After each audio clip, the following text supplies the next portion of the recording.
सुखदं केवलं ज्ञानमूर्तिं द्वन्द्वातीतं गगनसदृशं तत्त्वमस्यादिलक्ष्यम् एकं नित्यं विमलमचलं सर्वधी साक्षिभूतं भावातीतं त्रिगुणरहितं सद्गुरुं तं नमामि। नमो ब्रह्मादिभ्यो ब्रह्मविद्या सम्प्रदायकर्तृभ्यो वंशऋषिभ्यो महाभ्यो नमो गुरुभ्यः। सर्वोपप्लवरहित प्रज्ञानघन प्रत्यगद्धो ब्रह्मैवाहमस्मि। अहं पदार्थरहितः सदाशिवसमारम्भां व्यासशङ्करमध्यमाम् अस्मदाचार्यपर्यन्तां वन्दे गुरुपरम्पराम्। हरिः ओं श्रीगुरुभ्यो नमः। हरिः ओं। ॐ निर्भयानन्दाय विद्महे अचलपरिपूर्णाय धीमहि तन्नो परात्परः प्रचोदयात्। ॐ साईश्वराय विद्महे सत्यदेवाय धीमहि तन्नः सर्वः प्रचोदयात्।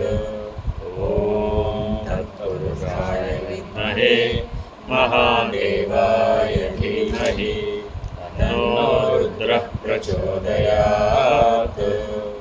ॐ सद्गुरुरूपाय विद्महे ज्ञानबोधामृताय धीमहि तन्नो श्रीविद्यासागरः प्रचोदयात्।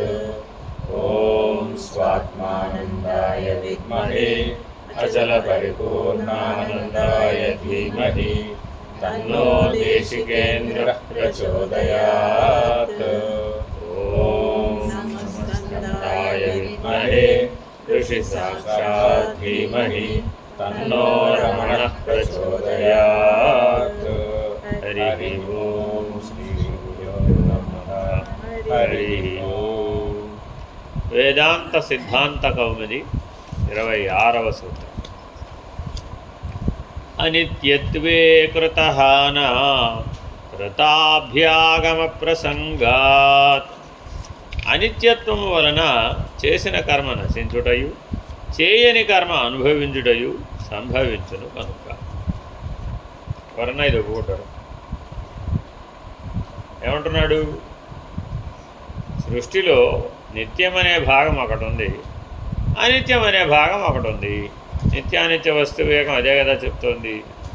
మరప్పుడు కర్మానుభవం నువ్వు చేసింది అనుభవిస్తానంటావా, చెయ్యింది కూడా అనుభవిస్తానంటావా?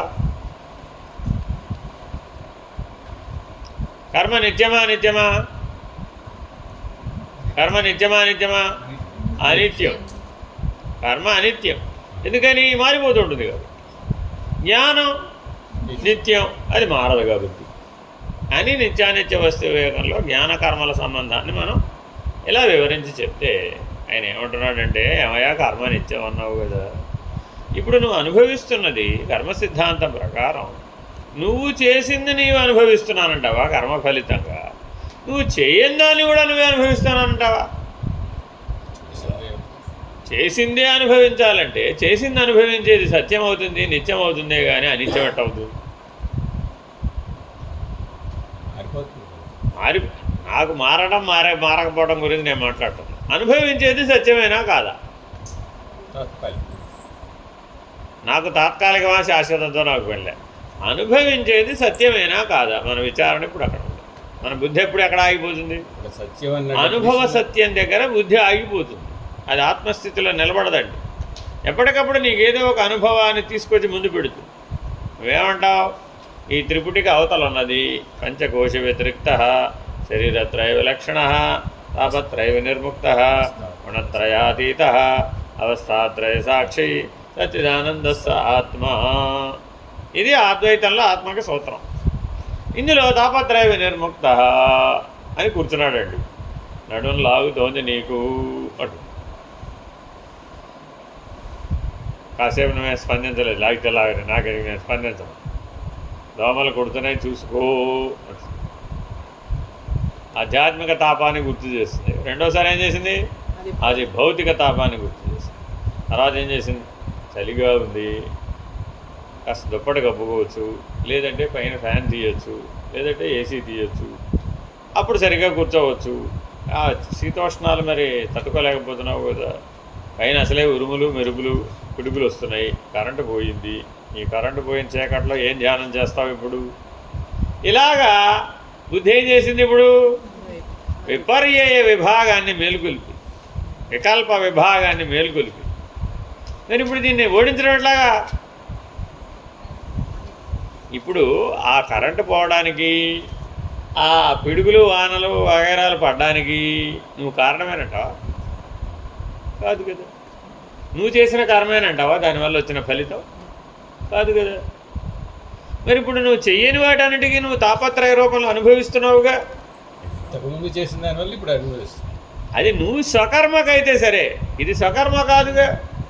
అది దైవిక తాపం, స్వకీయ కర్మైన కర్మ కాదుగా. అది దైవిక తాపం, ప్రకృతి యొక్క ప్రకోపం.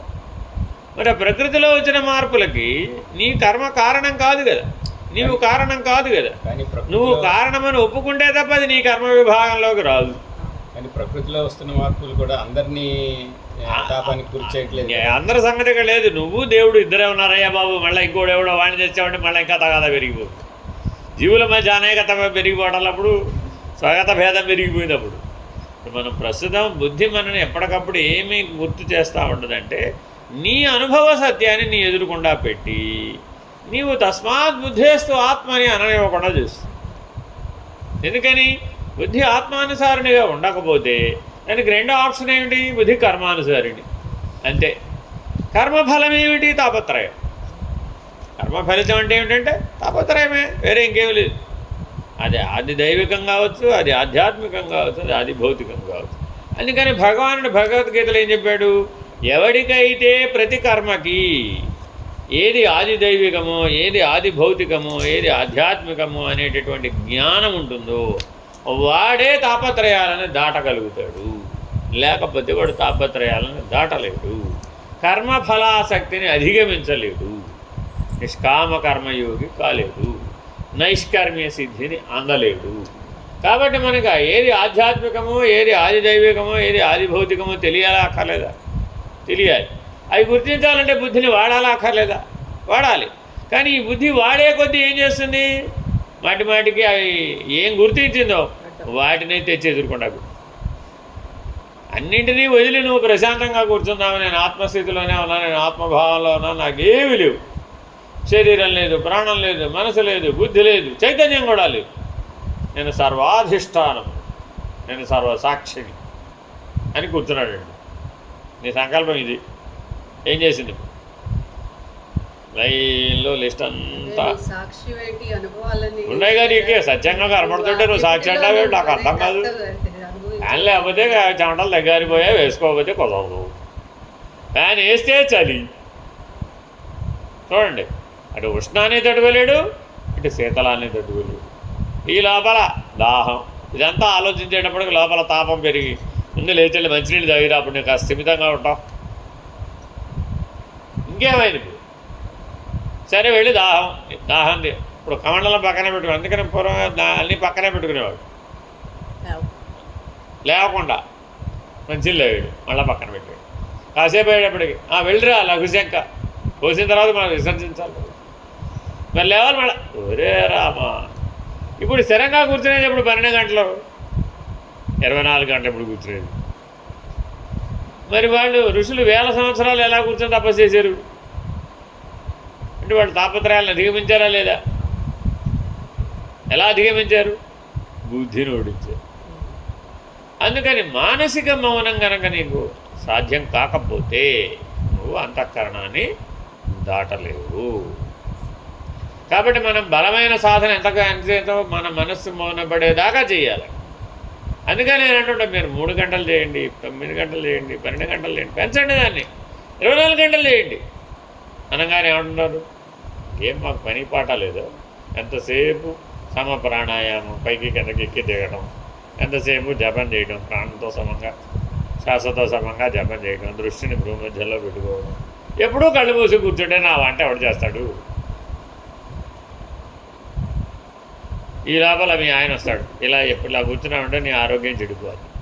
రోజుకు 12 గంటలు, 18 గంటలు, 24 గంటలు ఆ కూర్చోడు రెస్ట్ ఉండక్కర్లే. ఎవరైనా చెప్పింది రమణ ఆయన పడుకోకుండా కూర్చుని ఇలాగే చేస్తున్నాడా, ఆయన ఆరోగ్యం కాపాడుకున్నాడా లేదా, ఇలా కూర్చుంటే నీ ఆరోగ్యం ఏమైపోతుంది, ఎవరైనా బుద్ధి గుర్తు చేస్తుందండి. ఇలా అయితే నీ కాళ్ళు పట్టుకుపోయినాయి, ఆల్రెడీ నడవలేకపోతున్నావు, మోకాళ్ళు అరిగిపోయినాయి, ఇలా అయితే నడుము కూడా అరిగిపోతుంది, ఇలా ఎన్నింటినో నీకు గుర్తు చేస్తుంది. మరి వీటన్నింటిని ఏం చేయాలి, అవేమి మరి నీ స్వకీయ కర్మ కాదు కదా, తెచ్చిపెట్టుకున్నావు ఇప్పుడు ఇవి. అర్థమైందండి. మొన్న నన్ను ఎవరు తనూజ గారు ఏదో డాక్టర్ గారు తీసుకెళ్ళారు, గొప్ప ఆంధ్రదేశంలోనే గొప్ప స్పెషలిస్ట్ అండి, బాగా చూస్తారు. వెళ్ళే ఏమండి మీరేంటి ఎలా ఉంటారు, రోజంతా ఏం చేస్తారండి, ఇలాగే కూర్చుంటారండి, అంతకుమించి నేనేం చేయనండి, పెద్దగా ఫిజికల్ యాక్టివిటీ ఏమి ఉండదు, ఇంతే ఇలాగే కూర్చుంటాను, లేకపోతే పడుకుంటాను, లేకపోతే ఇలా కూర్చుంటాను, ఆ గదిలో లేస్తాను, ఈ గదిలో పడుకుంటాను, మళ్ళీ ఈ గదిలో లేస్తే ఆ గదిలో కూర్చుంటాను, కూర్చోవడం పడుకోవడం తప్ప నేనేమి ఇతరత్రా నేనేమి ఫిజికల్ యాక్టివిటీ ఏం చేయను. అందుకే అలా వదిలిపోయారు మీరు. చూడండి మీ చంద్రబాబు గారు, మోడీ గారు అలా ఉండాలి మీరు కూడా. ఇలా కూర్చోవాలంటే మీరు పోస్చర్ కరెక్షన్ బెల్ట్ వేసుకుని ఇలా కూర్చున్నాను, అలా కూర్చుంటే పుణ్యకాలం బుచ్చిపోయినట్టేనైనా 10 నిమిషాలు కూడా కూర్చోలేదు నేను అలాగా. ఇది నా సహజ స్థితి, దీనివల్ల నాకేం ఇబ్బంది లేదు, నా జ్ఞానానికి ఇబ్బంది లేదు, నా సాధనకి ఇబ్బంది లేదు. అలాగా మీరు అలా ఉండకూడదు, ఇలా ఉండాలి మీరు. అదే భగవద్గీతలు ఏం చెప్పారు, సమగ్రీవ శిరోకాయ నాసాగ్రదృష్టి, మరి ఇవన్నీ చెప్పారు కదా, మీరు చెప్పారు మీరు ఆ భగవద్గీత నేను ఫాలో కావాలి కదా. అయినాయ్యా బాబా, అవన్నీ అయిపోయినాయి నాయన, అవన్నీ అయిపోయి ఉడిగిపోయిన దశకు వచ్చినాక ఇలా అయిపోయానయ్యా బాబు, అదంతా ఇప్పుడు అయిపోయింది కదా, అంతా ఇప్పుడు నిలబెట్టలేదు, ఆ బలం లేదు. ఎంత అండి మీకు 60 ఏళ్ళే కదా, ఇంకా మీరు 90 ఏళ్ళ దాకా బతుకుతారు, 100 ఏళ్ళ దాకా బతుకుతారు, మా 40 ఏళ్ళ పాటు ఎలా ఉంటారు, ఇలా అయితే ఇంకా వంగిపోతావు, గూని వచ్చేస్తుంది, అప్పుడు ఉండాల్సిందని అలాగేస్తాడు. సరే ఆవిడేం చేసింది, ఓ పోస్చర్ కరెక్షన్ బెల్ట్, వ్యవహారం కావాలి, ఆయన అన్నీ రాస్తారు కదా, అవన్నీ కొనేసి పట్టుకొచ్చి, ఏంటమ్మా ఇవన్నీ, అవన్నీ వేసుకోవాల్సిందే గురువుగారు మీరు. అమ్మ వేసుకుంటే ఒళ్ళు నొప్పులు వస్తాయమ్మా, నడు నొప్పి వస్తుందమ్మా, ఇబ్బందులు వస్తాయమ్మా, ఏమైనా సరే మీరు వేసుకోవాల్సింది, డాక్టర్ గారు చెప్పారు. మీరు ఇప్పుడు తెచ్చిపెట్టుకున్న కారమేనా కాదన్నాడు, ఆలోచించండి. మరి నీ స్వకీయ కర్మేనా కాదు కదా, కానీ మరి అనుభవించవలసి వస్తుందా రావట్లేదా? అపత్రయంలో ఆ స్వకీయమే అనుభవించాలనే నియమం ఏమి లేదు, అక్కడ పరకీయం కూడా ఉంది. అందుకని ప్రారంధం స్వకీయము పరకీయము, ఇచ్ఛా ప్రారంధం పరీక్షా ప్రారంధం, ఇతరుల ఇచ్చ చేత కూడా అనుభవించాలి. డాక్టర్ చేయమన్నాడు, మరేం చేస్తావు, ఆ డాక్టర్ దగ్గరికి పోనేలా, వాడు చెప్పనేలా, వాడు పాటించాల్సిందేనని మనం అనుకోనేలా, తర్వాత మనం 4 రోజుల పాటు బాధలు పడనేలా, మరి ఏమైనా తగ్గిందో దానివల్ల తగ్గకపోగా శ్రమ పెరిగిపోయింది. ఇప్పుడు పడుకున్నా కూడా నొప్పులు లేకుండా పడుకోవడం, అంతకుముందు పడుకుంటే నొప్పులు లేవు, కూర్చున్నా పడుకున్నా నొప్పులు లేవు, ఇప్పుడు పడుకున్నా నొప్పులే వస్తున్నాయి. ఎందుకని నీకు అసహజమైన దాంట్లోకి నువ్వు, అది పుస్తకంలో రాసింది కదా అని నీకు అసహజమైన దాన్ని నువ్వు ఒప్పుకున్నావు. మరి నీకు అసహజమైన దాన్ని ఒప్పుకున్నప్పుడు నీకు దానివల్ల దుఃఖమే వస్తుంది కదా. అనేటప్పటికి ఏమన్నాడు, నాకు జీవభావం సహజం కదా, అయితే నేను జీవుడని ఒప్పేసుకుంటాను, నాకెందుకు ఈ ఆత్మ కూడా. ఇప్పుడు జీవభావాన్ని ఒప్పుకోవాలా, ఆత్మభావాన్ని ఒప్పుకోవాలా? అదే నాకు జీవభావం సహజం అనిపిస్తుంది. అని ఈ రకంగా మన బుద్ధి మనకేం చేసింది ఇప్పుడు ఎప్పటికప్పుడు నిన్ను నీ లక్ష్యస్థితిలో ఉంచనివ్వకుండా పక్కకు తీసుకొస్తూ ఉంటుంది. కాబట్టి మరి ఇలా చేస్తూ ఉంటే నువ్వు జ్ఞానం అనే పేరు మీద, ధ్యానం అనే పేరు మీద నువ్వు చేసే ఎన్నో పనులు, సాధనలు అనే పేరు మీద నువ్వు చేసే పనులన్నీ కూడా స్వకీయమైన కర్మ కాకుండా పరకీయమైనటువంటి కర్మగా నీకు అనుభవాన్ని ఇస్తున్నాయి కదా. మరి దాన్నే అంటావు. మళ్ళా కింద చెప్పాడు, నష్టో జీవ జాతో జీవ ఇది ప్రతీతే కాగతిరితి చేత్.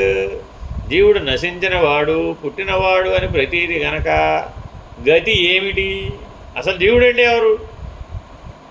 ఎవడు పుడుతున్నాడో ఎవడు పోతున్నాడో వాడే జీవుడు. జనన మరణాలు లేనివాడెవడో వాడే దేవుడు. తేలిగ్గా చెప్పాలండి, జీవుడు అంటే ఎవరంటే జనన మరణాలు ఉన్నవాడెవడో వాడు జీవుడు. జనన మరణాలు లేనివాడెవడో వాడు పరమాత్మ, వాడు భగవంతుడు అని చెప్పాల్సి వచ్చింది కదా.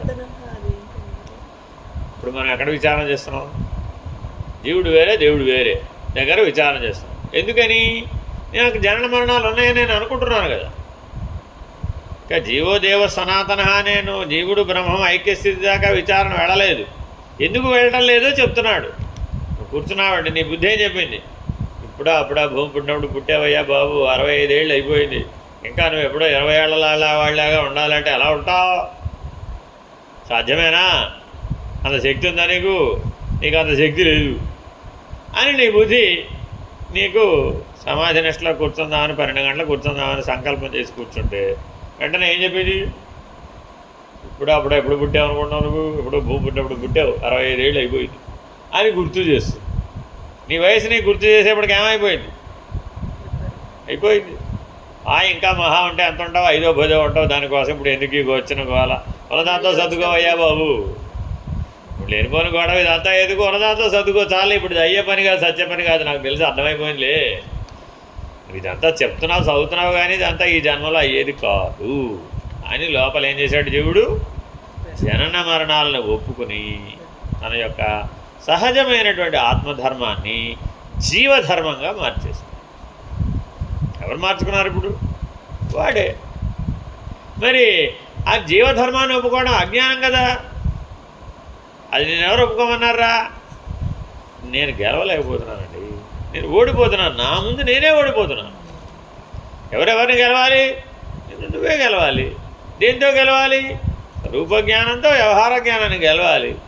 వేరే మార్గం లేదు, ఎంత వరకు చేసైనా సరే. కాబట్టి దానికి సహాయం ఎవరు? శాస్త్రము, గురువు, అనుభవం. కాబట్టి అలా జాగ్రత్తగా ఈ జీవుడు అనేవాడు నశించేవాడు, పుట్టేవాడు అని ఏదైతే బుద్ధిలో స్థిరపడిపోయిందో దాన్ని కోకటి వేరులో తీసివేయాలి. నేను నశించని వాడిని, నేను ఎప్పుడూ కూడా పుట్టని వాడిని. అజో నిత్య శాశ్వతోయం అని భగవద్గీతలో మనకి ఒక ప్రమాణ వాక్యం. ఎవరయ్యా నేను? అజుడను, నిత్యుడను, శాశ్వతుడను, అప్రమేయుడను, అవినాశి. అలా తెలుసుకున్నవాడెవడో నన్ను, వాడు తత్వజ్ఞానము కలిగినవాడు. అవినాశితు తత్విద్ధి తత్వజ్ఞానాత్ పరం. ఆ పరమును గుర్తించేటటువంటి తత్వజ్ఞానం ఎవరు పొందారయ్యా అంటే తనకు తాను అజుడు, ఎప్పుడు పుట్టనివాడని, నిత్యుడని, శాశ్వతుడని, అవినాశి అనేటటువంటి అనుభవ జ్ఞానం ఎవరికైతే కలిగిందో ఆ తత్వజ్ఞాన దృష్టి మాత్రమే సత్యమైనది. కాబట్టి వాడే నన్ను యథార్థముగా తెలుసుకున్నటువంటి వాడు అని పరమాత్మ భగవద్గీతలో ప్రమాణ వాక్యం చెప్పారు. కానీ మనం మాత్రం ఏమనుకుంటున్నాం ఎప్పటికప్పుడు? నేను నశించేవాడినే, నేను పుట్టినవాడిని, ఒకప్పుడు పుట్టాను, గ్యారంటీగా ఒకప్పటికి పోతాను, ఒక కాలంలో పుట్టాను, ఒక కాలంలో పోతాను, ఒక కర్మ చేయడానికే పుట్టాను, ఆ కర్మ ఫలితాన్ని అనుభవించడానికే పుట్టాను అని జీవభావంతో మాత్రమే నీవు స్థిరపడిపోతున్నావు అభ్యాసవశం చేత. అయ్యో ఏమేందో అందుకని ఇప్పుడు ఏం చేయాలట? మనోవేగం ఎలా ఉందో బుద్ధికి కూడా ఒక వేగం ఉంది. మనస్సుకేమో రజోగుణ వేగం ఉంది, బుద్ధికి సాత్విక వేగం ఉంది. అందుకే సత్వగుణం దాకా వచ్చి ఆగిపోతారని చెప్పేది. ప్రతి వాళ్ళు వేదాంత పాఠం వినే వాళ్ళందరిలో వచ్చే మార్పు ఏమిటయ్యా అంటే మనోవేగం తగ్గిపోతుంది. ఏదో ప్రాణాయామమో, జపమో, ధ్యానమో చేస్తాడండి, అప్పుడు ఆ రజోగుణ వేగం తగ్గిపోతుంది. తామసిక కర్మ ఎలాగూ చేయడు, ముందు నుంచి ధర్మం ఆచరించడంలో ప్రవేశపెడతారు కాబట్టి ఆ ధర్మాన్ని ఆచరించడు, తామసిక కర్మ నిషిద్ధ కర్మ చేయడు. కానీ పెద్ద అడ్డుగోడ ఏమిటొచ్చిందంటే చైనా గ్రేట్ వాళ్ళు బుద్ధి. ఆ బుద్ధి యొక్క సహజ లక్షణం సత్వగుణం. ఆ సాత్విక సుఖాన్ని అనుభవిస్తాడు, ఇతరులతో పోల్చి చూసుకుంటాడు. ఎందుకంటే నాకు బాగానే తెలుసు, నువ్వు ఎవరికంటే జ్ఞానివి, సంధ్య కంటే బాగానే తెలుసు. ఆయనకంటే నాకు రుద్రం బాగానే వచ్చు కదా, ఆయనకంటే నాకు పూజ బాగానే వచ్చు కదా, ఆయనకంటే నాకు 3 గుణాలు పాఠం చెప్పడం బాగా వచ్చింది కదా, నాకు చూసే పాఠం చెప్పాను. కాబట్టి ఇతరులతో పోల్చి చూసుకుంటాడు, చూసుకున్నప్పుడు జ్ఞానే. అందుకని సుఖ జ్ఞానాభిలాషల చేత నిన్ను బంధించు. సత్వగుణం ఎలా బంధిస్తున్నాయా? ఆ సత్వగుణంలో సుఖం సహజంగా ఉండదు, ఆ సుఖం నేను వదిలిపెట్టనివాడు. ఎప్పుడూ శాంతంగా ఉంటాడు, ఎప్పుడూ ప్రశాంతంగా ఉంటాడు, ఏ ఒడిదుడుకులు ఉండవు, ఏవి స్వీకరించడు, దేనికి ఉద్వేగం చెందడు, మనోవేగం ఉండదు. మరి అప్పుడు బుద్ధి సత్వగుణంలో సహజంగా రంజిల్లుతూ ఉంటుంది. ఎంపిక చేసుకునేటువంటి పక్కనున్న సత్సంగ సభ్యులు కూడా ఎటువంటి వాళ్ళే ఉంటారు, సేమ్ క్లాస్ సేమ్ క్యాడర్ వాళ్ళే ఉంటారు. అప్పుడు ఏమైపోయింది?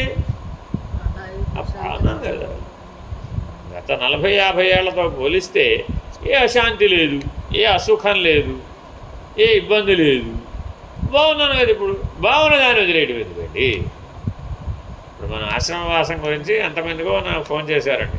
ఫోన్ చేసిన వాళ్ళందరికీ చెప్పిన సమాధానం ఇదే, మేము ఇప్పుడు ఇంట్లో బాగానే ఉన్నాం కదా స్వామి, రిటైర్ అయిపోయాం, ఏ ఇబ్బంది లేదు, ఇంట్లో పిల్లలు ఉన్నారు, వాళ్ళు బాగానే చూసుకుంటున్నారు, వాళ్ళకి నాకేం ఘర్షణ లేదు, నేను వాళ్ళకి ఏదో సహాయపడగలిగింది సహాయపడుతున్నాను. రోజు పొద్దున మధ్యాహ్నం సాయంత్రం మీరు చెప్పినట్టు 3 సంధ్యల్లో సాధన చేస్తూనే ఉన్నాను, 3 గంటలు సాధన చేస్తూనే ఉన్నాను, నిత్య పూజ చేస్తూనే ఉన్నాను. వినమన్నారా మీరు పంపినవన్నీ చదువుతున్నాను, వింటున్నాను, నేను ప్రశాంతంగా ఉన్నాను, ఏ ఇబ్బంది లేదు. ఇప్పుడు అర్జెంట్గా నేను ఆశ్రమానికి వచ్చి ఏమిటి చేయాలి? నాకేం కనబడలేదు, అక్కడికి ఎందుకు రావాలో నాకు అర్థం కావడం లేదు. మీరేమో తప్పనిసరిగా ఆశ్రమానికి వస్తేనే మీరు మాట్లాడతానంటున్నారు. మీరు ఎలా అయితే అలాగా, మేము బాగానే ఉన్నాం కదా. ఇప్పుడు ఏం బాగానే ఉన్నారు? ఇప్పుడు సాత్విక సుఖం. కాబట్టి అందులో ఏమనిపిస్తుంది? రజోగుణ సుఖంలో ఉన్నప్పుడు 50 బాగుంటాయి, 50 బాగుంటాయి, 50 బాగోదు. సాత్విక సుఖంలోకి వచ్చాయండి 90 బాగుంటాయి, 10 బాగోవు. సత్వగుణంలో కూడా 10 బాగోవు. ఆ 10 బాగు అని ఎప్పుడెప్పుడు వస్తాయి? ఎప్పుడెప్పుడో వస్తాయి, వరుసలో రావు. ఒక 3 నెలలు గ్యాప్ ఇస్తుంది, ఒక 6 నెలలు గ్యాప్ ఇస్తుంది, ఇప్పుడు సంవత్సరం గ్యాప్ ఇస్తుంది, ఇప్పుడు 10 సంవత్సరాలు గ్యాప్ ఇస్తుంది, 10 జన్మలు గ్యాప్ ఇస్తుంది. లోపల ఉన్న వాసనా బలం వెంటనే ఫలించదు అది. మరి ఇప్పుడు 10 జన్మల తర్వాత ఫలించే వాసనా బలాన్ని అసలు ఎలా గుర్తిస్తావు? గుర్తించలేవు. అందుకని ఒక రకంగా చూస్తే రజోగుణ ధర్మమే బెటర్ దాటాలంటే. ఎందుకని ఎప్పుడు ఏదో ఒకటి వస్తూ ఉంటుంది, ఏదో పోరాటం చేస్తూ ఉంటాడు, ఏదో ఘర్షణ వస్తుంది, అధిగమించడానికి ప్రయత్నం చేస్తాడు, దాటేస్తాడు. సత్వగుణం దాటడం చాలా కష్టం. ఎందుకని? గాఢ నిద్ర వలె హాయిగా సుఖంగా ఉంటుంది. ఎవరి మీద అరిచే పని లేదు, ఎవరిని ఖర్చే పని లేదు, ఏది పరిగెట్టే పని లేదు. ఏమైనా స్పీడ్గా ఏమైనా చేస్తాడా? ఏమి చేయడు. అర్థమైందా? మన వాళ్ళందరూ ధ్యానం చేసేవాళ్ళు ఉన్నారండి, వాళ్ళు ఆయన అక్కడెక్కడో హాల్లో కూర్చొని పిలిచాడు అనుకోండి, అంటుంది ఈవిడ ఎప్పుడు లేస్తుందో ఎప్పుడు వెళ్తుందో ఆయనకి తెలియదు, ఈవిడికి తెలియదు. ఇంకా అప్పుడు ఆయన పిలవడం మానేశారు కదా, ఏం చేస్తాడు? ఇవాళకి ఈవిడ రాజులే ఎలాగో మనమే ఆ పని చేసుకున్నాంలే అని ఆ ఇంట్లో ఉన్న సభ్యులతో వాళ్ళే వాళ్ళ పని వాళ్ళు చేస్తారు. ఓహో, వాళ్ళ పని వాళ్ళు చేసి మనకే పని మనం హాయిగా తెలుస్తున్నాం. అప్పుడేమై సాత్విక సుఖం అనుభవించడం లేదా? లేకపోతే అంతసేపు ఎలా కూర్చున్నావయ్యా? కూర్చోలేవు. 6 గంటలు నిద్ర ఎలా పోతున్నావు? ఆ నిద్రలో సుఖం ఉంది కాబట్టి. 6 గంటలు ధ్యానం ఎలా చేస్తున్నావు? ఆ ధ్యానంలో సుఖం ఉంది కాబట్టి. సుఖం లేకపోతే చేసి చూద్దాం. జగద్గురు గారి దగ్గరికి వెళ్ళాము సరే, నిర్మలానందనాథ్ గారు ఏదో అడిగారు, ఆయన ఏదో ఎవరో అడిగారు. అడిగితే ఆయన ఏమన్నారంటే, please keep on hot plate and do meditation by sitting on it. Then you will understand what is time. Then you will understand what is karma. Then you will understand what is suffering. Then you be at that stage whatever you want. ఆత్మే అంటావో, బ్రహ్మే అంటావో, దేవుడే అంటావో, ఈశ్వరుడు అంటావో, ఏదో నువ్వు అనుకుంటూ కూర్చో. కానీ నాకు ఎక్కడ కూర్చోవాలి నువ్వు? వేడిగా కాలుతున్న పెనం మీద కూర్చుని ఈ మాటలు చెప్తే నేను ఒప్పుకుంటాను. హాయిగా డన్లప్ బెడ్ వేసుకుని సుఖంగా ఆసనం ఏర్పాటు చేసుకుని ఫ్యాన్ వేసుకుని ఏసీ వేసుకుని నాకు కావాల్సిన ఏర్పాట్లన్నీ చేసుకుని దండక మండలాలు పక్కన పెట్టుకుని లేవాల్సిన అగత్యాలు లేకుండా చూసుకుని అన్నీ అనువుగా ఏర్పాటు చేసుకుని నేను 12 గంటలు ధ్యానం చేశానంటే ఇట్స్ మీనింగ్లెస్ అంటారు ఆయన. ఆలోచించి చూడండి ఆయన చెప్పిన ఐడియా. ఇలా కూడా ఉన్నాయి, ఇలాంటి ధ్యానాలు కూడా ఉన్నాయండు. అంటే తనకు తానే పరీక్షలు పెట్టుకుంటాడు అనమాట. మధ్యంజన భావన మండలంలో ఎర్రటి ఎండలో హనుమంతాసనం వేసి పైకి చూస్తూ త్రాటక ధ్యానం చేసేవాళ్ళు ఉన్నారు. ఎందుకని? ఈ ధ్యానమేం ధ్యానం అండి, ఇది ధ్యానం కాదంటారు. చెట్టుకి వృక్షాసనం వేసి వంటికాయల మీద నిలబడి బటన వేల మీద నిలబడి తల కిందకి కాళ్ళు పైకి పెట్టి చెట్టు కొమ్మక వేలాడి అలా చేయి ధ్యానం. భైరవ ధ్యానం, భైరవి సాధనలు ఇలాంటివి ఎన్నో ఉంటాయండి. అదేనండి, భైరవి బ్రాహ్మణి రామకృష్ణ జాతి ఎన్నో ఇట్లాంటి సాధనలు చేయొచ్చు. కింద మంట పెడతారండి, కింద మంట పెట్టి పైనుంచి చెట్టుకి తలకిందులుగా వేలాడమంటారండి. ఈ సెగ తగులుతూ ఉంటుంది అన్నమాట. ఆయన తలకిందులుగా వేలాడాలి. అప్పుడు పరమాత్మని గుర్తు చేసుకుని ధ్యానం చేయాలి. ఇవన్నీ కొంపతీసి ఇంటికి చేసేవు, ఆయన అడ్డంగా పడిపోతారు అంతే. ఇవేవి మనం ప్రాక్టీస్ చేయడానికి పనికి వచ్చేవి కావు. ఇవేవి ఆలోచించి చూడండి. ఇవేవి ఆచరణకు అనుచితం కదా, ఇవన్నీ సాధ్యపడదు. ఇదంతా అందరికీ సాధ్యపడదు అసలు. రోకానొకరు ఉంటారు, వాళ్ళు అదే జీవితంగా ఉన్న వాళ్ళ కోసం. కాబట్టి గృహస్థికి కొన్ని సాధనలు మాత్రమే చెప్పబడ్డాయి, అన్నీ చెప్పబడలేదు. అలాగే సన్యాసి కూడా కొన్ని సాధనలే చెప్పబడ్డాయి. ఇవన్నీ వైపరీత్య సాధనలు. ఈ విపరీత సాధనలు సాధించామని అందులో అహం వస్తుంది. ఇక్కడ సమస్య ఎక్కడ వస్తుందంటే ఇవి చేయవచ్చు, కానీ అందులో ఏమిటి వచ్చేస్తుంది? అహం వచ్చేస్తుంది.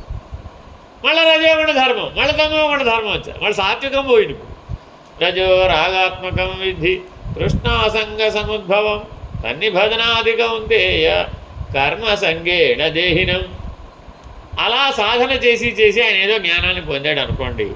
ఆయన దగ్గరకు నువ్వు వెళ్ళాడు, గురువుగారు నాకేమైనా చెప్పండి, నాలాగా నువ్వు కూడా తలకిందులుగా వెళ్ళాడు. ఆయన ఏ మార్గంలో సంపాదించాడో నీకు అదే మార్గాన్ని చెప్తాడు. తప్పే ఉంది అందులో, అంతేనా కాదు? మరి అప్పుడు ఆయన ఆ గుణధర్మంతో సాధన చేశాడు. రజోగుణం జ్ఞానానికి పనికిరాదని ఏం చెప్పలేదు. కానీ కర్మ సముద్భవం, ఎప్పటికప్పుడు కర్మ పునరుత్పత్తి జరిగిపోతూ ఉంటుంది, పునరావృత్తి జరిగిపోతూ ఉంటుంది. అందుకని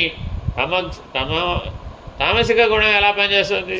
తమస్వజ్ఞానజం విద్ధి మోహనం సర్వదేహిన ప్రమాదాలస్య నిద్రాభి తన్నిభద్నాతి భారత. ఏమండి, నిద్ర దాటలేవా? తమో గుణం రాడు ఆయన. మన వాళ్ళందరికీ ఇప్పుడు ధ్యానం చేసే వాళ్ళందరికీ ప్రాబ్లం ఏంటి? నిద్ర. ఎందువలన? నీ నిత్య జీవితంలో తమో గుణం ఉంది కాబట్టి, నీ మనసులో తమో గుణ ఘనిష్టం అలాగే ఉండిపోయింది కాబట్టి, ఆ గుణధర్మాన్ని సాత్వికంలోకి మార్చలేదు కాబట్టి, అందుకని సత్వం సంజాయతే జ్ఞానం. కానీ సత్వగుణాన్ని దాటితే కానీ జ్ఞానం కాదే.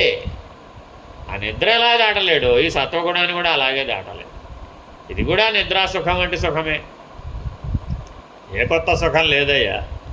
ఇంద్రియ సుఖాలన్నీ ఎక్కడి నుంచి వచ్చినాయి? ఆనందమయ కోశం నుంచే వచ్చినాయి. ఆనందమయ కోశం యొక్క లవలేశం ఆ ఇంద్రియంలో ప్రతిఫలించింది. ఆ ప్రతిఫలించిన ప్రతిబింబ సుఖాన్ని అనుభవిస్తున్నాం అంతే.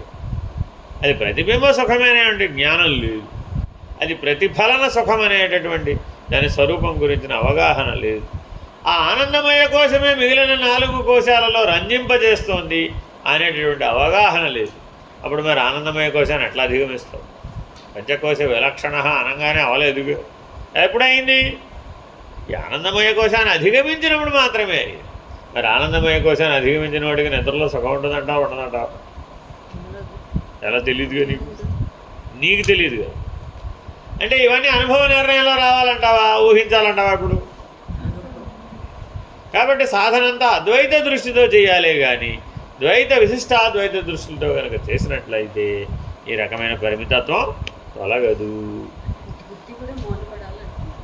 లేదు కదమ్మా, అసలు అంతఃకరణమే లేదు కదమ్మా. లేదనగలగా, లేదన్నది లేకనే పోయాను, ఫినిష్ తోటే మాట. అద్వైతంలో లేనిది లేకనే పోయాను, ఉన్నది ఎప్పుడూ ఉన్నది. లేని దానికి ఉనికి లేదు, ఉన్నదానికి లేమి లేదు. ఉన్న బ్రహ్మమునకి లోటేమైనా ఉందా? లేనే లేదు. లేని ఎరుక అది నువ్వు కల్పించుకున్న భ్రాంతి కదా, దానికి ఉనికే లేదు. సరే, దేహ సంయోగ వియోగ నిబంధన సా ప్రతీతిరితి బ్రూమ. దేహ సంబంధం వలన ఉత్పత్తియు దేహత్యాగం వలన నాశమును ప్రతీతికి కారణములని చెప్పుతాం. జీవుడికి తాను పుట్టానని తప్పక పోతానని దేనివల్ల కలుగుతుందట?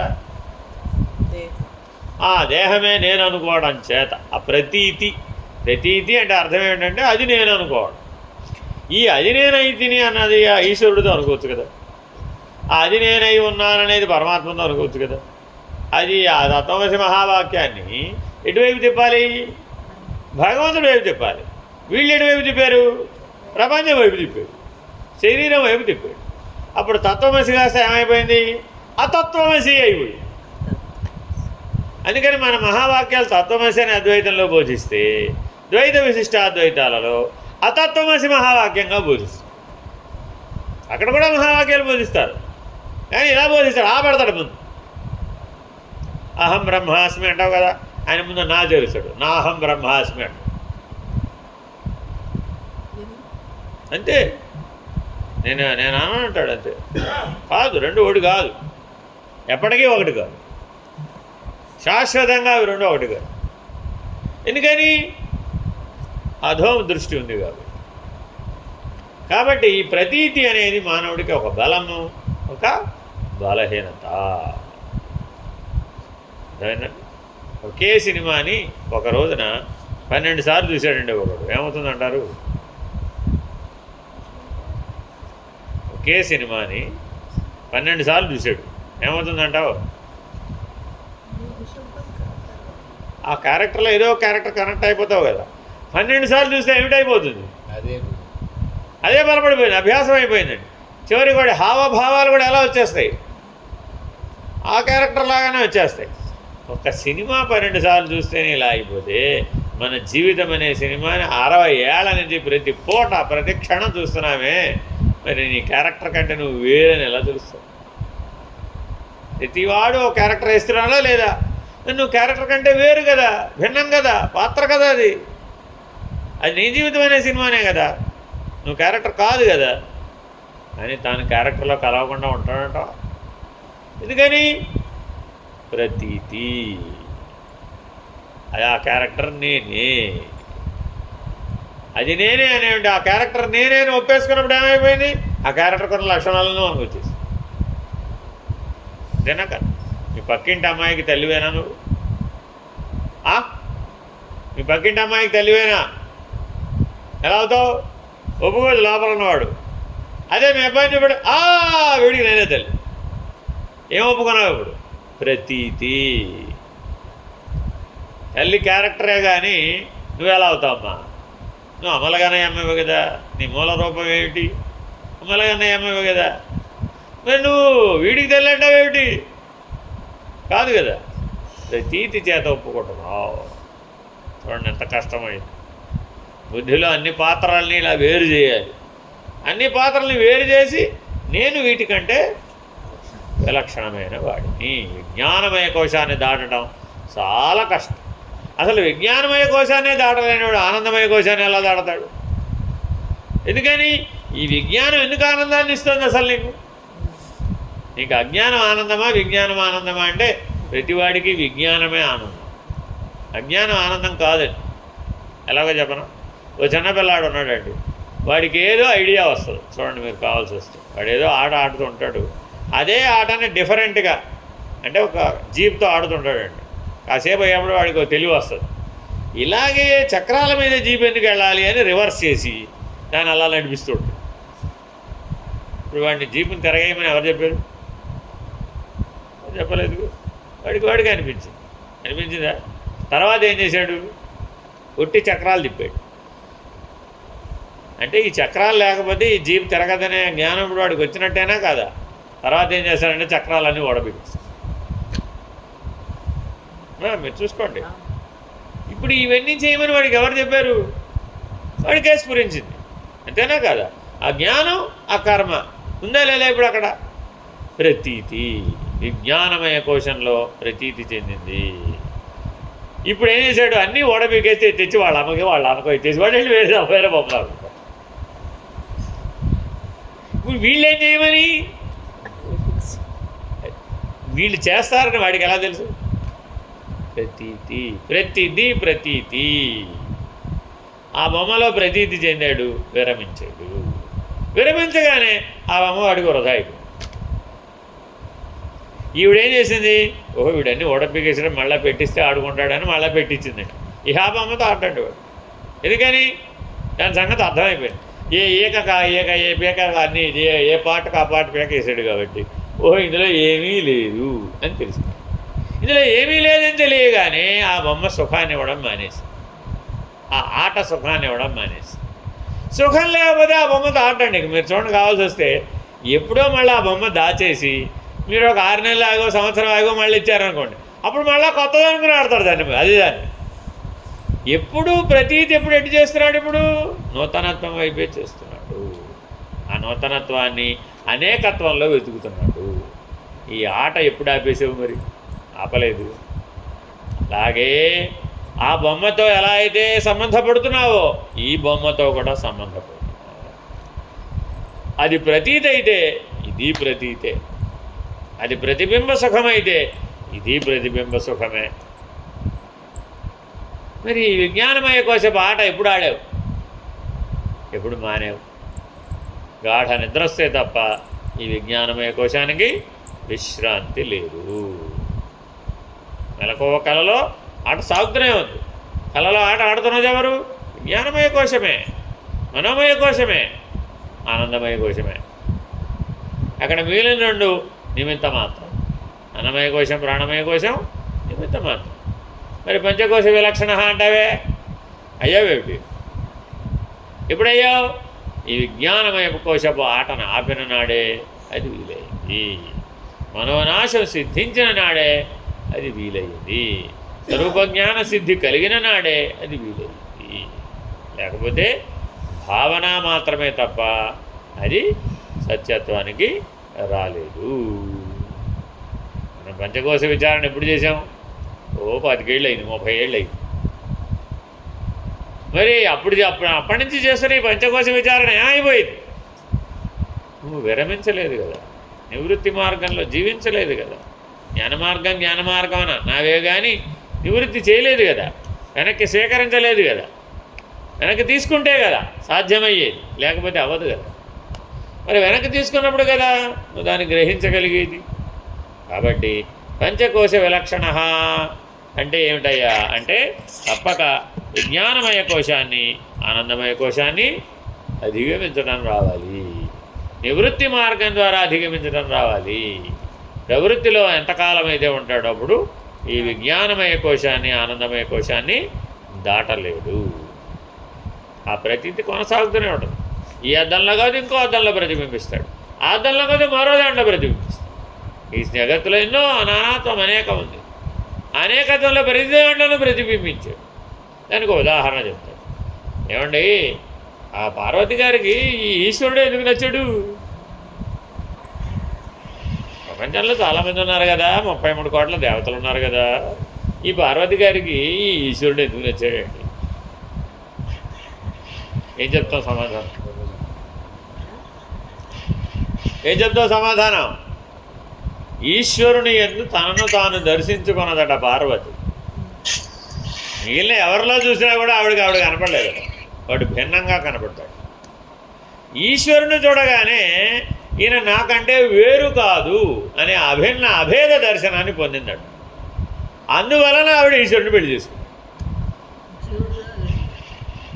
జీవుడికి ఏం కనపడింది? తనకంటే భిన్నంగా కనపడాలి. ఈ వస్తువు ఎందుకు ప్రతీతి జరిగినప్పుడు ఏం ప్రతిబింబం బింబం కంటే వేరు కదా.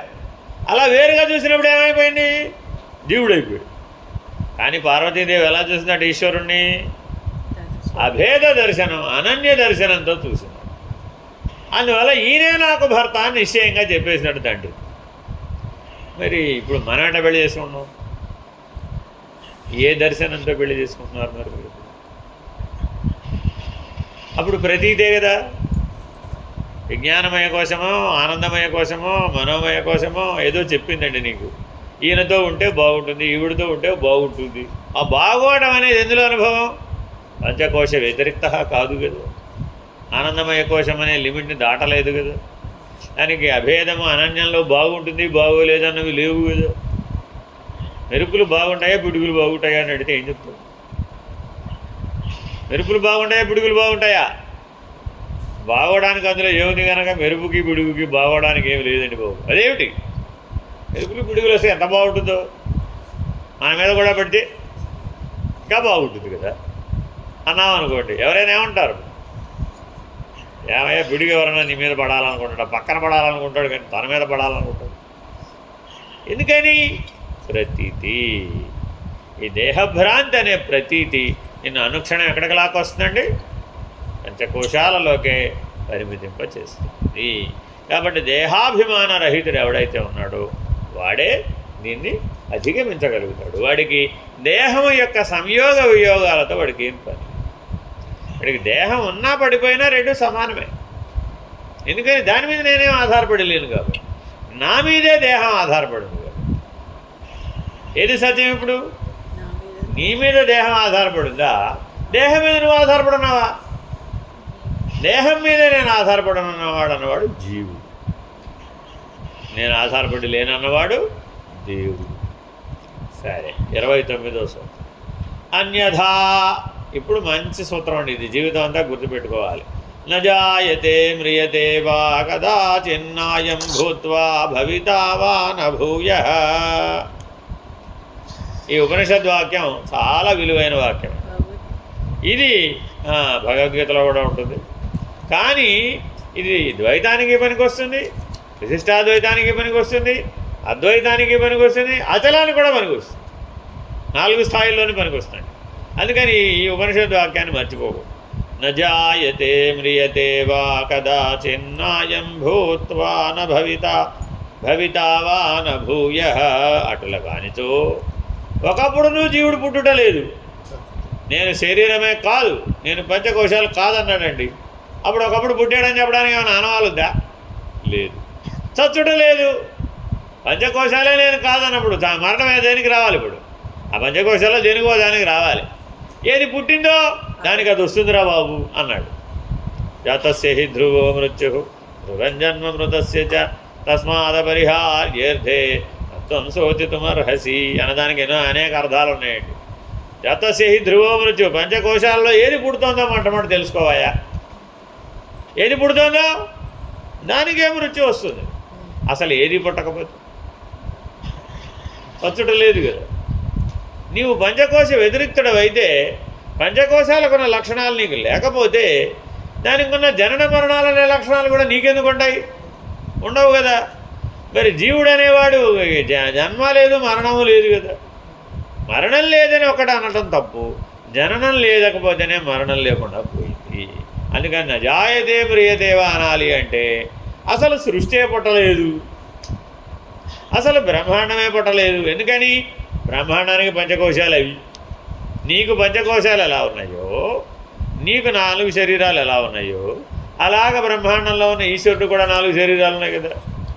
విశ్వదయేశ ప్రాంగ్య ప్రత్యేగాత్మలని జీవస్థాన నిర్ణయం చెప్తే విరాట్ హిరణ్య గర్భవ్యాకృత పరమాత్మలని ఈశ్వర స్థాన నిర్ణయం కూడా చెప్పాం కదా. మరి అటువంటిప్పుడు వీడు పుట్టనవాడైతే వాడు ఎలా పుట్టినవాడు అవుతాడు? వాడు పుట్టనవాడే. వాడు పుట్టనివాడైతే వాడి నుంచి సృష్టి ఎలా వ్యక్తమైందని అవ్యక్తానికి పోయిందని ఎలా చెప్తావు? పుట్టడం చచ్చడం అనేది వ్యక్తము అవ్యక్తం కదయ్యా. పుడితే వ్యక్తం, పోతే అవ్యక్తం. మరి నీవు వ్యక్తావ్యక్తములకు సాక్షివి కదా, అవతల ఉన్నవాడివి కదా, పరమైన వాడివి కదా. మరి బ్రహ్మణోర్ అవ్యక్త అన్నప్పుడు అవ్యక్తానికి అవతల ఉన్నది కదా బ్రహ్మం అంటే. మరి ఇక్కడ జీవుడు కూడా ఎలా ఉన్నాడు? ఇప్పుడు పంచకోశాలు అభివ్యక్తమై ఉన్నాయి కాబట్టి ఒకవేళ ప్రమాదం వస్తే దేనికి వస్తాయి? ఆ పంచకోశాలకు వస్తాయి, నీకెందుకు వస్తాయి? కాబట్టి జీవుడు పుట్టుట లేదు, చచ్చుట లేదు, కల్పాది ఎందును కల్పాంతమందును కూడా ఉన్నవాడని నిర్ణయించవలసి వచ్చింది.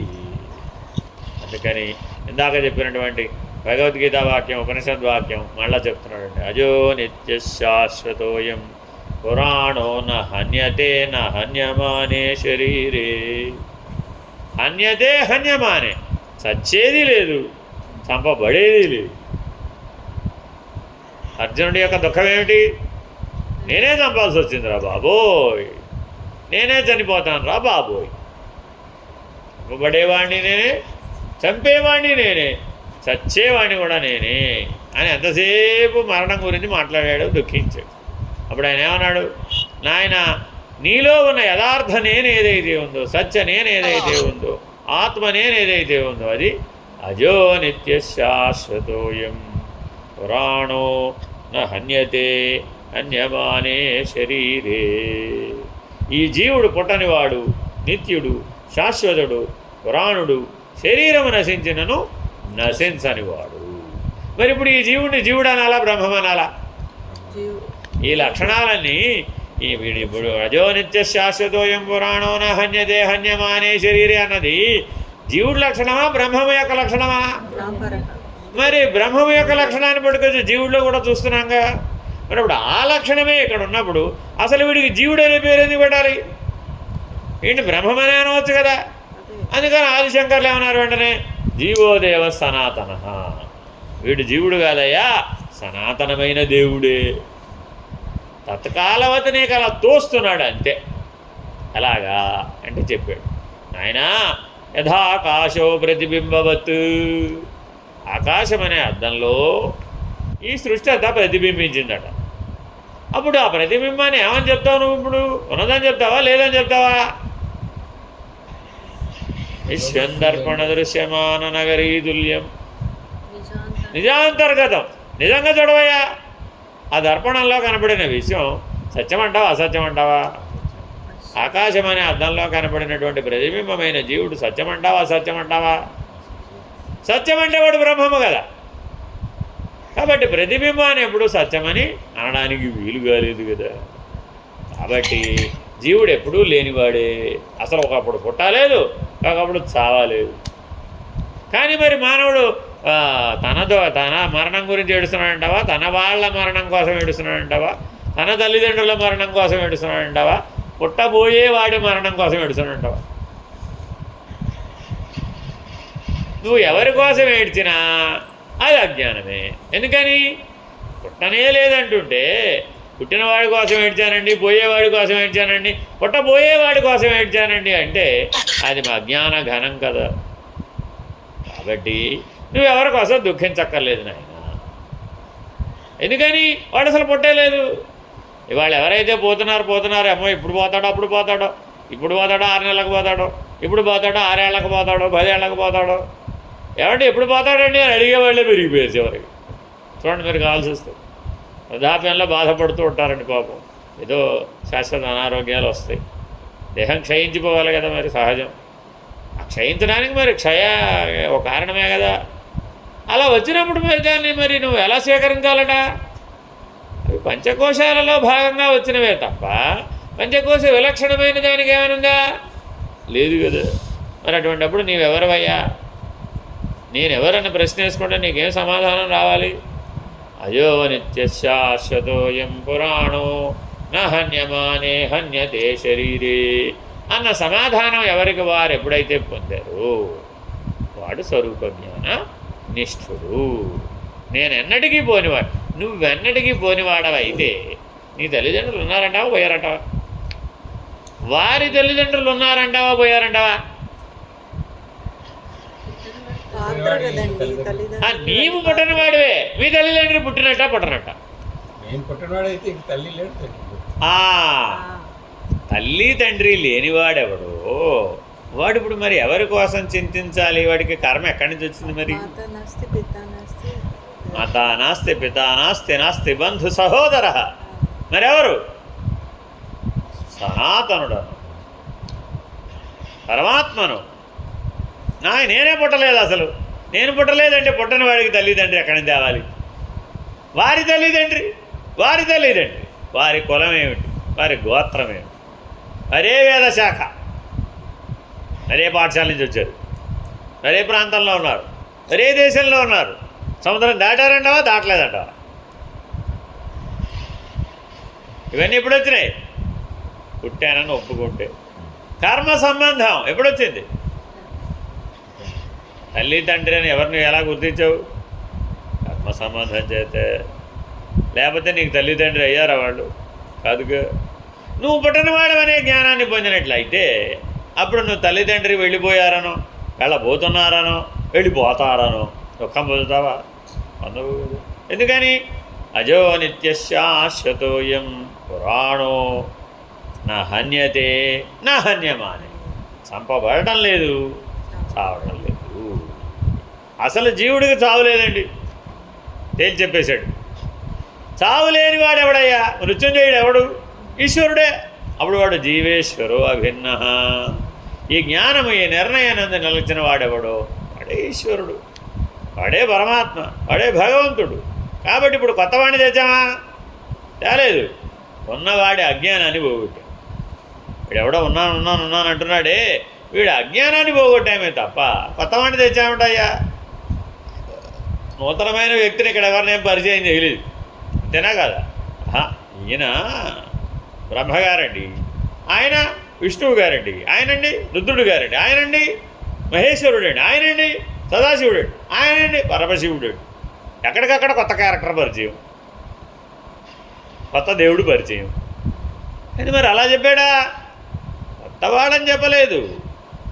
ఉన్నవాడు పరబ్రహ్మమొక్కటే, బ్రహ్మమొక్కటే, పరబ్రహ్మమొక్కటే. మరి నీ కర్మని బట్టి అదేం మారటం లేదే, కాలాన్ని బట్టి కూడా మారటం లేదే, యుగధర్మాన్ని బట్టి పరబ్రహ్మంలో ఏ మార్పు లేదే, కల్పాంతంలో కూడా ఏ మార్పు లేనివాడెవడవాడు పరబ్రహ్మం. మరి నీవు కూడా అదే కదా. కాబట్టి నీవు నిత్యుడవా? నిత్యుడవా? నేను నిత్యుడనే. అజో నిత్యశాశ్వతోయం పురాణో న హన్యతే హన్యమానే శరీరే. ఎప్పుడెప్పుడైతే నీ మనసు వైక్లభ్యాన్ని పొందిందో, చలనాన్ని పొందిందో, నీవు నీ అంతఃకరణంతో ఎప్పుడైతే కలిసిపోతావో అప్పుడు వెంటనే నీకు సూత్రం గుర్తు రావాలి. నేనెవరిని ప్రశ్న వేయాలి దాన్ని. బుద్ధి కదిలినప్పుడల్లా ఆత్మలో లయమైపోయి ఉండాలండి బుద్ధి ఎప్పుడూ కూడా. అది ఎప్పుడైతే ప్రపంచ భావాన్ని పొందిందో, దేహభావాన్ని పొందిందో వెంటనే నేనెవరని ప్రశ్నని వెయ్యి. ఇది భగవాన్ రమణులు సమాజనిష్టలో చేయవలసిన పనిగా చెప్పారు. సమాజనిష్టలో ఏం చేయాలండి? ఆ సమాజనిష్ట ఎవరికయ్యా? నేనెవరో ప్రశ్న. ఈ సమాజనిష్ట అవసరం ఎవరికి? పుట్టినవాడిగా పుట్టనవాడిగా? పుట్టనవాడికి దీంతో పని ఉంది అసలు. నేను శాశ్వతుడను, అజుడను, నిత్యుడను, పురాణ పురుషుడను, సనాతనుడను అన్నవాడికి ధ్యానమా సమాధే? శ్రేయో హి జ్ఞానం అభ్యాసాత్ జ్ఞానాధ్యానం విశిష్యతే కర్మఫలత్యాగ. ఎవరికండి? ఇవన్నీ పుట్టినవాడిగా పుట్టనవాడిగా? పుట్టినవాడిగా ముందే తేల్చు. అనుకున్నవాడు, భ్రాంతి చెందినవాడు. నేను పుట్టానన్న భ్రాంతి కలిగిన వాడికి ఆ భ్రాంతి నుంచి విడిపించడానికి జ్ఞానాలు, ధ్యానాలు. భ్రాంతి విడిచిన వాడికి జ్ఞానం లేదు, ధ్యానం లేదు. వాళ్ళందుకని ఏం చెప్పారు? ఏ సాధన నీకెందుకు, వేసానికి పనికిరాదు, వినుమాయ్య, నువ్వు పుట్టలేదురా నాయన. ఈ మాట పట్టుకున్నారు.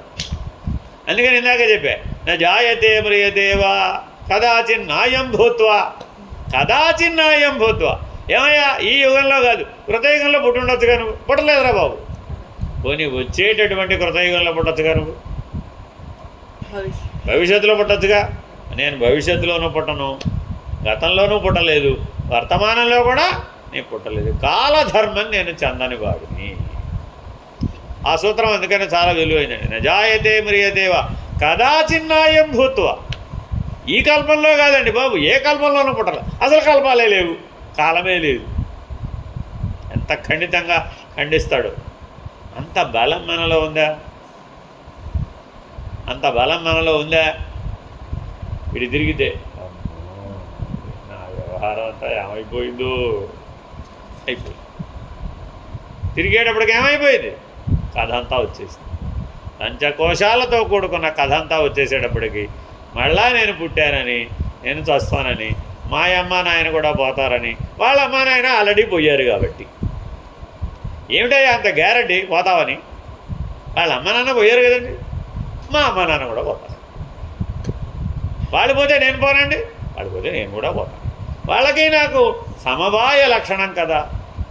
ఏమిటి? పుట్టడం పోవడం. మీ తాతల తండ్రులకి మీ తల్లులు తండ్రులకి నీకు ఉన్నటువంటి సామాన్య సమవాయ లక్షణం ఏమిటి? పుట్టుట పోవుట. పుట్టుట పోవడం మధ్యలో కర్మానుభవం. వాళ్ళకెట్టి కర్మానుభవమో నీకట్టి కర్మానుభవం. వాళ్ళకెట్టి కర్మఫలమో సుఖదుఖములుగా నీకు అదే కర్మఫలం సుఖదుఖం. మరి నేను అసలు అదే ఒప్పుకోమన్నాడు? దేనితో ఈ కథ అంతా మొదలైందో అది నేను ఒప్పుకోమన్నాడు అసలు మొట్టమొదట. ఎందుకు ఒప్పుకున్నావు? భ్రాంతి చేత ఒప్పుకున్నావు, జ్ఞానం చేత కాదు. కాబట్టి ఎట్టి జ్ఞానమును పొందవలనయ్యా? అజో నిత్య శాశ్వతోయం పురాణో నహన్యతే హన్యమానే శరీరే. ఇప్పుడు చెప్పవయ్యా, జీవుడు నిత్యుడు అంటావా అనిత్యుడు అంటావా? జీవుడు నిత్యుడా అనిత్యుడా? జీవుడు నిత్యుడా అనిత్యుడా? నిత్యానిత్య వస్తు వివేకం ప్రకారం చూస్తే నువ్వేం చెప్పావు? జీవుడు అనిత్యుడని చెప్పావు కదా. ఇప్పటిదాకా ఏం చెప్పావు? కానీ మరి ఇప్పుడు ఈ దృష్టితో చూస్తే ఏమని తెలిసింది? జీవేశ్వరో అభిన్న జీవో బ్రహ్మైవ నాపరః ఏకం సద్బ్రహ్మ సర్వం ఖల్విదం బ్రహ్మ. మరి అప్పుడు ఉన్నదంతా బ్రహ్మమేనంటుంటే మళ్ళీ ఈ పోయేవాడిని ఎక్కడ తెచ్చావు? ఈ పట్టుకు పుట్టినవాడిని ఎక్కడ తెచ్చావు? ఈ పుట్టేవాడు లేడా, పోయేవాడు లేడు. మరి ఇప్పుడు ఎవరి కోసం ఏడవాలండి? చూడండి, మన ఇళ్లలో ఇప్పుడు అందరూ పోయేవాడి కోసం ఏడుస్తున్నారో లేదా, పోయిన వాడి కోసం ఏడుస్తున్నారో లేదు. మనకు రెండు దుఃఖాలున్నాయండి. రేపు ఎప్పుడైనా ఎవడన్నా పోతాడని తెలిసిందండి మన ఇంట్లో వాడే, దానికోసమే రేపు పోతాడని వాళ్ళు ఏడుస్తుంటారు. రేపు పోతే రేపు ఏడవచ్చు కదా. ఇప్పుడు వాళ్ళు ఏడవడం ఎందుకు? ఆహా, రేపు పోతాడని వాళ్ళు ఏడుస్తారు. సరే, ఒకవేళ వాడు నిన్న పోయాడండి, నిన్న పోయాడా అని వాడు ఏడుస్తారు. కృష్ణ కృష్ణ వాసుదేవ నారాయణ నారాయణ.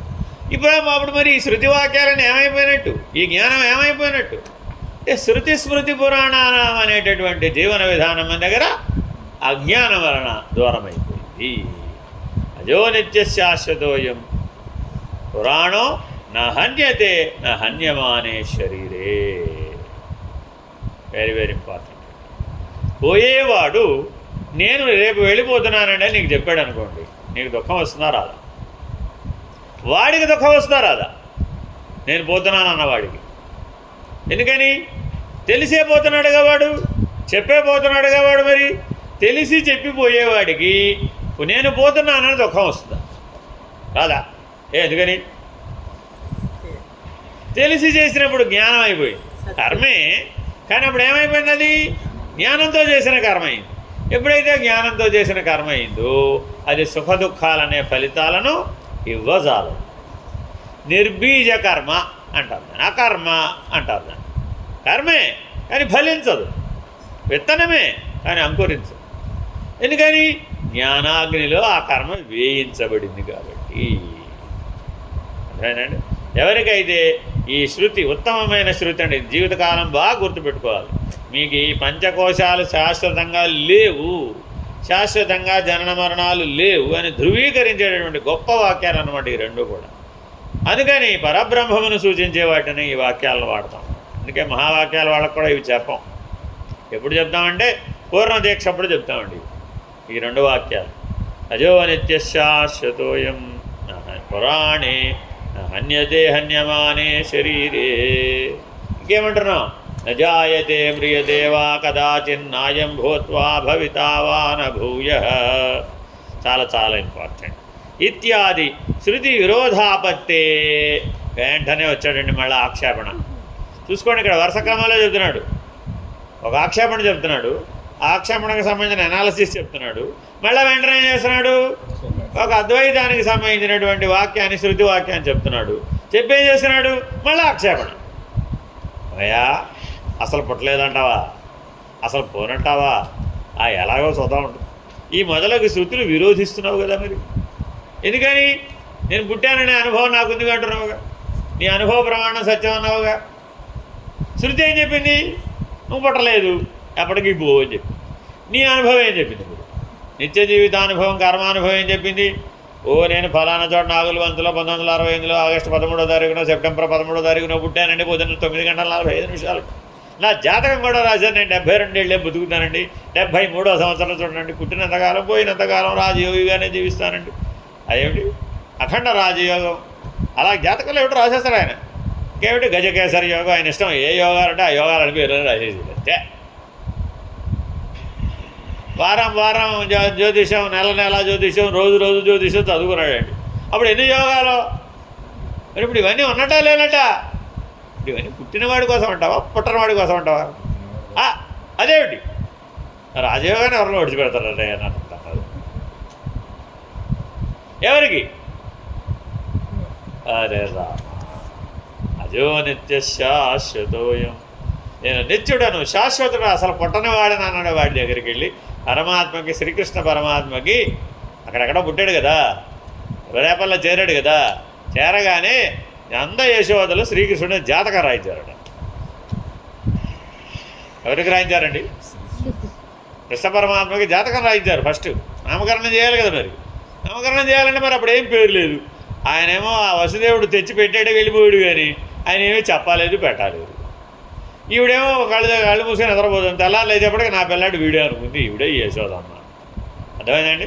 మరి పుట్టిన పిల్లవాడికి ఏం చేయాలి? జాతక కర్మ చేయాలి కదా, షోడశ కర్మలు చేయించాలి కదా, మరి షోడశ సంస్కారాలు జరగాలి కదా. వెంటనే వాళ్ళ కుల గురువుని పిలిచారు. పిలిచి మా వాడికి పేరు పెట్టండి, జాతకర్మ చేయండి, జాతకం రాయండి అన్న. ఏం రాయాలి ఇప్పుడు ఆయన జాతకం? అజో నిత్యశాశ్వతోయం పురాణో నహన్యమానే శరీరే అని. మరి ఇప్పుడు ఈ వాక్యాన్ని రాశాడు అనుకోండి, అప్పుడు ఏమైనా పేరు పెట్టాలంటావు? ఎలా పెడతాం? ఆయనకి వచ్చినవాడు చిన్నవాడు కాదు కదా, మరి మహర్షి చూశాడు, ఆయన దివ్య దృష్టితో చూశాడు. పరమాత్మ పుట్టాడు, పరమాత్మ శరీరధార అయ్యాడు. ఈయనకి నేను జాతకం రాయడు, నా జాతకమే ఆయన చేతిలో. మన జాతకాలను ఎవరి చేతిలో ఉన్నాయని పరమాత్మ చేతిలో ఉంటే ఆయన జాతకం రాయమని ఈయన పిలిచాం. మీరు ఇప్పుడు భ్రాంతి కదూ. అది భ్రాంతి అని చెప్తే వీళ్ళు నమ్ముతారా? ఇవన్నీ చెప్పాడు అనుకోండి, నమ్ముతారా? ఎవరు నమ్మరు. మీ ఇంట్లో పుట్టిన పిల్లవాడు మహామహుడమ్మా, జగద్గురు అమ్మ, ఆయనకి ఇప్పుడు జాతకం రాయడం ఏమిటి? మన జాతకాలను ఆయన చెప్పాల్సిందే. ఇదే విషయం పరమాచార్య దగ్గర కూడా జరిగిందండి. పరమాచార్య పుట్టినప్పుడు ఆయన జాతకం రాయమని వాళ్ళు తల్లిదండ్రులు పిలిచారండి. రాస్తే అప్పుడు చూశాడు, సకల దైవీ గుణాలు కనబడుతున్నాయట. సకల దైవీ గుణాలు కనబడి ఈ పిల్లవాడికి మీరు అర్జెంటుగా ఒక పని చేయండి అన్నట్టు. జాతక సంగతి తర్వాత చూద్దాం, కానీ ముందు ఒక పని చేయాలండి అన్నట్టు. ఏమిటి అన్నారట? మీ ఇంట్లో ఏదైనా పెద్ద కుర్చీ ఉందా అని అడిగారు. పెద్ద కుర్చీ ఉందంటే ఒక మంచి పెద్ద కుర్చీ తెచ్చి అక్కడ వేశారు. ఆ పిల్లవాడిని అందులో కూర్చోబెట్టారట. పాదపీఠం పెట్టమన్నారట, పెట్టారు. పాదుకలు తెప్పించారు, ఆ పాదుకలు తొడిగించారు. ఆయన అప్పటికప్పుడే గురుపాదుగా పూజ ఆయనకు వచ్చి కాబట్టి చేసేసాడు. ఇదేమిటండి? జాతకం రాయమంటే మా పిల్లాన్ని సింహాసనంలో కూర్చోబెట్టి పాదాల మీద మీరు సాష్టాంగపడ్డారేంటి? తర్వాత ఇతని కాళ్ళని మనం అందుకోగలమో లేదో అని ఇప్పుడే దండం పెడుతున్నాం అన్నమాట. అదే విషయాన్ని పరమాత్మకి జాతకం రాయమని పిలిచిన మహర్షి కూడా ముందు పాద నమస్కారం పరమాత్మకి చేసి, ఆయన నీ జాతకం నన్ను రాయమంటున్నారైనా, నాకు ఈ మహద్భాగ్యం ఇచ్చినందుకు ధన్యవాదాలు. కానీ ఇప్పుడు ఈయన ఏమని రాయాలి? అసలు ఏమన్నా రాయగలుగుతాడంటవా? అందుకని ఆయన ఏమి రాయలేదట. కృష్ణ పరమాత్మకి జాతకం రాయవయ్యా అంటే జాతక చక్రం వరకు అయితే వేశారట. కానీ ఇప్పటికే జాతక చక్రం ఉందండి జ్యోతిష్కుల దగ్గర. జాతక చక్రం అయితే వేశారు, కానీ దాన్ని నేరేషన్ రాయాలి అంటే వీలు కాదు. ఎందుకని? ఆయన అతీతుడు కాబట్టి. కాలధర్మానికి అతీతమైనటువంటి వాడికి, కాలధర్మానికి లోబడినటువంటి వాడి జీవన స్థితిగతులు ఎలా రాస్తాం? అందుకని పూర్వం చనిపోవడం అనేవారు కాదండి, కాలధర్మం చెందారని. మహామహులు వెళ్ళిపోతే చనిపోయారని అన్నారండి. ఎవరికైతే ఇప్పుడు మనం అధిష్టానం పెడుతున్నామో వాళ్ళని ఏమంటున్నాం? బ్రహ్మాండ ఐక్యం చెందారు, కాలధర్మం చెందారు, కాలస్వరూపులైపోయారు. మరి కాలస్వరూపుడైన వాడు ఈశ్వరుడు కదా, భగవంతుడు కదా. అందుకని చాలా జాగ్రత్తగా ఈ శృతి వాక్యాలను నిత్య జీవితంలో అనుసంధానం జాగ్రత్తగా చేయాలి. ఏమిటా రెండు? అజో నిత్య శాశ్వతోయం పురాణో నహన్యతే హన్యమానే శరీరే. రెండవది నజాయతే మ్రియతే వా కదాచిన్నాయం భూత్వా భవితా వా న భూయః. హరి ఓం శ్రీ గురుభ్యో నమః. హరి ఓం. నారాయణ నారాయణ. అందరూ ఒకసారి ఉండండి.